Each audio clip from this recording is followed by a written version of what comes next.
الرحیم السلام علیکم۔ پیارے دوستو، حضرت بیوی فاطمہ رضی اللہ تعالیٰ عنہ اللہ کے پیارے نبی کی لاڈلی بیٹی اور حضرت علی شیر خدا کی بیوی اور حضرت حسن اور حسین کی والدہ ہیں۔ آپ کی کیول 20 یا 22 سال کی عمر میں ہی شہادت ہو گئی تھی۔ اللہ کے نبی صلی اللہ علیہ وآلہ وسلم کو اکثر عرب کے لوگ کہتے تھے کہ آپ نے نبوت کا دعویٰ دولت کو پانے کے لیے کیا ہے، لیکن ایسا بالکل نہیں تھا۔ جب فاطمہ کی حالت شادی کے بعد بھی کچھ ٹھیک نہیں تھے، تب یہ الزام جھوٹا ثابت ہوا۔ اکثر فاطمہ کے گھر کی یہ حالت ہوتی کہ ان کے بچے فاقے کی حالت میں ہوتے تھے۔ حضرت علی روزانہ فجر کی نماز پڑھنے کے بعد مزدوری کو نکل جایا کرتے۔ مزدوری ملتی تو گھر میں چولہا جلتا، ورنہ فاقہ ہوتا تھا۔ اکثر حضرت علی اپنی روزانہ کی پوری کمائی کسی ضرورت مند کی مدد میں خرچ کر دیتے تھے۔ اللہ کے رسول کی بیٹی ہونے کے باوجود بھی حضرت فاطمہ کے پاس کچھ بھی دولت نہیں تھی۔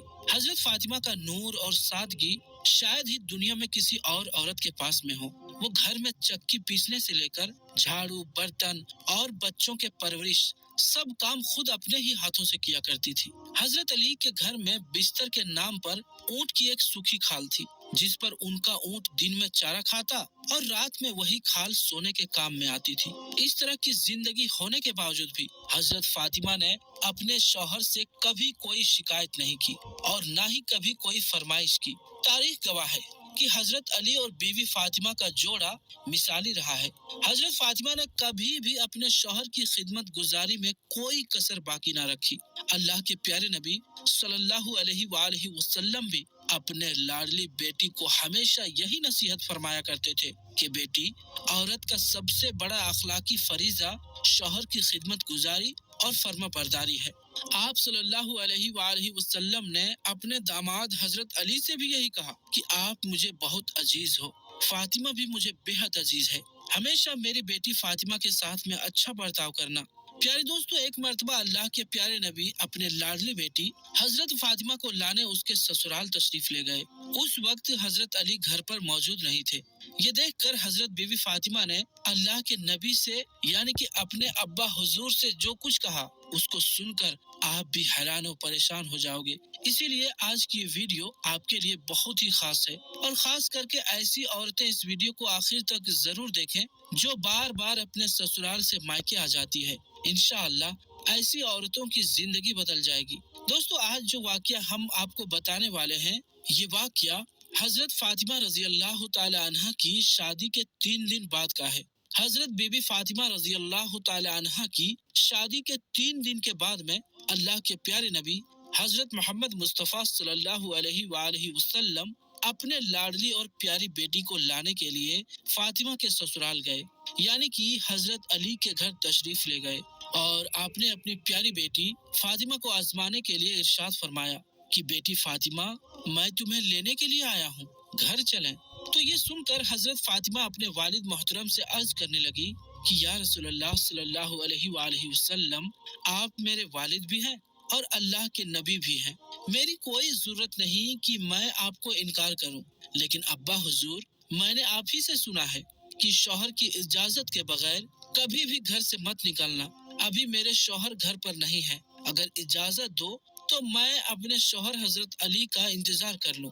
بیٹی کے منہ سے یہ بات سن کر اللہ کے پیارے نبی کی آنکھوں میں آنسو آ گئے۔ آپ نے اپنی آہت کو سمیٹا اور پھر اللہ کے رسول وہیں پر یعنی کہ وہی کچی زمین پر دیوار سے ٹیک لگائے ہوئے بیٹھ گئے اور حضرت علی کا انتظار کرنے لگے۔ آج یہ بھی بڑی عجیب بات تھی کہ آج حضرت علی بھی گھر بڑی دیری سے آئے۔ جب حضرت علی گھر آئے تو آپ نے دیکھا کہ گھر میں اللہ کے پیارے نبی کچی زمین پر دیوار سے ٹیک لگائے ہوئے بیٹھے ہیں۔ یہ دیکھ کر آپ رضی اللہ تعالی عنہ بڑے حیران ہوئے۔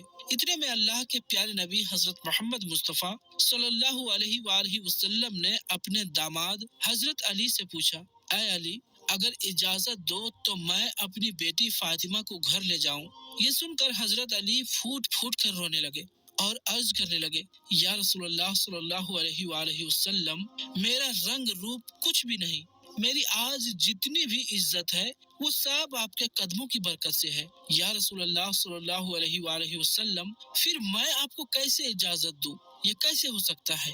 یہ سن کر اللہ کے پیارے نبی نے ارشاد فرمایا، اے علی، میں نے فاطمہ کو سکھایا ہے کہ بیٹی کبھی بھی شوہر کی اجازت کے بغیر گھر سے نہ نکلنا، ہمیشہ اپنے شوہر کی اطاعت کرنا۔ اسی لیے فاطمہ کہتی ہے کہ ابا جان، جب تک میں اپنے شوہر حضرت علی سے گھر جانے کی اجازت نہ لے لوں تب تک میں گھر نہیں جاؤں گی۔ یہ سن کر حضرت علی عرض کرنے لگے، یا رسول اللہ صلی اللہ علیہ وآلہ وسلم، آپ دعا کرنا اللہ پاک فاطمہ کے ان اعمال کے برکت سے مجھے کل قیامت کے دن بھی کامیابی عطا فرمائے۔ رسول اللہ صلی اللہ علیہ وآلہ وسلم، آپ دعا کرنا اللہ پاک فاطمہ کے ان اعمال کے برکت سے مجھے کل قیامت کے دن بھی کامیابی عطا فرما دے۔ دوستو، اسی طرح سے اب آپ کو مدینہ شہر کا ایک اور واقعہ بتاتے ہیں جس کو سن کر بھی آپ حیران ہو جاؤ گے، اور خاص کر کے ایسی عورتیں جو اپنے شوہر کی اجازت کے بغیر گھر سے نکل جاتی ہے اور بازاروں میں گھومتی پھرتی ہے، انشاءاللہ ایسی عورتوں کی آنکھیں کھل جائیں گی۔ حضرت محمد غزالی نے اپنی کتاب مکاشفۃ القلوب میں لکھا ہے کہ مدینہ شہر میں ایک مرتبہ ایک عورت کو اس کا شوہر پابند کر کے گیا کہ سنو، میں باہر جا رہا ہوں، میرے پیچھے سے گھر سے نہ نکلنا، یعنی کہ جب تک میں واپس نہ آ جاؤں تب تک گھر میں ہی رہنا، گھر سے باہر نہ نکلنا۔ دوستوں، اس عورت کے گھر کے سامنے ہی اس کے باپ کا گھر تھا، یعنی کہ اس کا مائکا تھا جس میں اس کا بوڑھا باپ رہتا تھا۔ ایک دن اس کے باپ کے گھر سے پیغام آیا کہ تمہارا باپ بیمار ہے، آ کر اپنے باپ سے مل لو۔ جیسا کہ آپ سبھی کو معلوم ہے کہ بیٹی کو اپنے باپ سے کتنی محبت ہوتی ہے، اس کا کوئی پیمانہ نہیں کہ کوئی اس کو ماپ سکے، کوئی ایسا ترازو نہیں کہ اس کو کوئی تول سکے۔ لیکن یہاں پر جیسے ہی بیٹی کے پاس پیغام آیا کہ تمہارا باپ بیمار ہے، تو بیٹی کہنے لگی کہ میں نہیں جا سکتی ہوں، کیونکہ میرے شوہر مجھ کو پابند کر کے گئے ہیں، اور میرے شوہر نے مجھے پابند اس لیے کیا ہے کہ اللہ کے رسول نے مجھے پابند کیا ہے۔ آپ نے فرمایا کہ شوہر کی اجازت کے بغیر گھر سے باہر نہ نکلنا، اور مجھے اس وقت اس بات کی کوئی خبر نہیں ہے کہ میرے شوہر کس میدان میں جہاد کر رہے ہیں۔ جاؤ پہلے اللہ کے رسول سے پوچھو کہ میرا باپ بیمار ہے، میں اپنے شوہر کی اجازت کے بغیر جاؤں یا نہ جاؤں۔ پھر اللہ کے نبی سے جب اس بارے میں سوال کیا گیا تو آپ نے فرمایا کہ جا کر اس عورت سے کہہ دو کہ اگر شوہر کی اطاعت کرو گی تو اللہ تعالیٰ تمہیں بہتر جزا عطا فرمائے گا۔ خیر دوستوں، 2 دنوں کے بعد میں پھر سے خبر آئی کہ تمہارا باپ بہت زیادہ بیمار ہو گیا ہے، آ کر اپنے باپ سے مل لو۔ عورت نے پھر اللہ کے نبی سے پتہ کیا تو آپ نے پھر فرمایا کہ جا کر اس عورت سے کہہ دو کہ اگر اپنے شوہر کی اطاعت کرو گی تو اللہ تعالیٰ تمہیں بہتر جزا عطا فرمائے گا۔ دوستو، اس کے بعد 4 دن گزرے کہ خبر آئی کہ تمہارا باپ کا انتقال ہو گیا ہے، آ کر اپنے باپ کی آخری صورت کا دیدار کر لو۔ اب یہاں پر آپ سوچئے کہ چاہے کوئی بیٹی اپنے باپ سے کتنی بھی دور کیوں نہ ہو، چاہے وہ دنیا کے کسی بھی کونے میں موجود کیوں نہ ہو، لیکن اس طرح سے اگر اس کا باپ کا انتقال ہو جائے تو وہ کہنے لگتی ہے کہ چاہے میرے زیور بیچ دو، چاہے کچھ بھی ہو جائے، مگر مجھے میرے باپ کے پاس لے جاؤ، مجھے ان کا آخری دیدار کرنا ہے۔ لیکن یہاں پر آپ دیکھیں، سامنے ہی باپ کا انتقال ہو گیا ہے، مگر یہ عورت اپنے شوہر کی اجازت کے بغیر اپنے باپ کی آخری صورت دیکھنے کے لیے بھی نہیں جا رہی ہے۔ اس نے اللہ کے پیارے نبی کے پاس میں پھر سے پیغام بھیجا کہ یا رسول اللہ صلی اللہ علیہ وآلہ وسلم، میرے باپ کا انتقال ہو گیا ہے، میرے سر سے باپ کا سایہ اٹھ گیا ہے، میرے شوہر مجھے گھر سے نکلنے کے لیے منع کر کے گئے ہیں، اب میرے لیے کیا حکم ہے؟ تو یہ سن کر اللہ کے پیارے نبی کے وہی جملے تھے جو اس سے پہلے آپ نے فرمائے تھے۔ آپ نے فرمایا کہ اس عورت سے کہہ دو اگر اپنے شوہر کی اطاعت کرو گی تو اللہ تمہیں بہتر جزا عطا فرمائے گا۔ دوستو، یہ ہے اللہ کے رسولوں کو ماننے والی عورت۔ کچھ ہی دوری میں باپ انتقال کر گیا، مگر شوہر کی اجازت کے بغیر اپنے باپ کی آخری صورت دیکھنے کے لیے بھی نہیں گئی۔ اس کے بعد اس عورت کے باپ کو دفن کر دیا گیا۔ پھر 2 دنوں کے بعد میں اللہ کے پیارے نبی نے فرمایا کہ پتہ کرو اس عورت کو وہ اپنے باپ کی آخری صورت دیکھنے کے لیے گئی یا نہیں۔ تو صحابہ اکرام پتہ کر کے آئے